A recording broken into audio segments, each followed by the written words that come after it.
সব ভিডিওতেই যখন খাবার ভিডিওটা আলাদা করে নিই, তো ভাবলাম এখানেও খাবার ভিডিওটা আলাদা করে নিই, কারণ মেনু প্রচণ্ড বেশি হয়ে গেছিলো।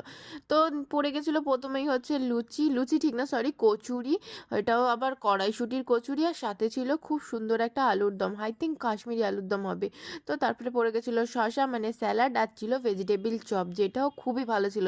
জানি না কোথা থেকে রান্নাটা আনানো হয়েছে, কি রান্নাটা করা হয়েছে, কিন্তু খুবই ভালো ছিল টেস্ট। আর তারপরে পড়ে গেছিলো পোলাও, আর হচ্ছে তোমার মিক্স ভেজের মধ্যেও পনির ছিল ওই যে। কিন্তু আমার খাওয়া শেষ হয়নি, তার আগে দেখো চাটনিও দিয়ে দিল, পাঁপড়ও দিয়ে দিল, পায়েসও দিয়ে দিল, বাপরে বাপ! আর এর পাতে পায়েসটা দেখে নাও, তোমাদেরকে আমি দেখাতে চাই না, হাত দিয়ে ঢেকে রেখেছে, দেখাতে দিচ্ছে না, কারণ ও পায়েসটা খেতে এতটাই ভালোবাসে যে পারলেও এক থালা পায়েসও খেয়ে নেবে। তারপরে অবস্থা দেখো আমার রসগোল্লা খেতে গিয়ে, তারপরে হাত ধুতে গিয়ে ওর বাটিতে আমি হাত ধুয়ে নিয়েছি, আবার সেটা আমাকে বলছে, চিন্তা করো। তারপরে আবার আমার নিজের বাটিটা নিয়ে হাত ধুলাম।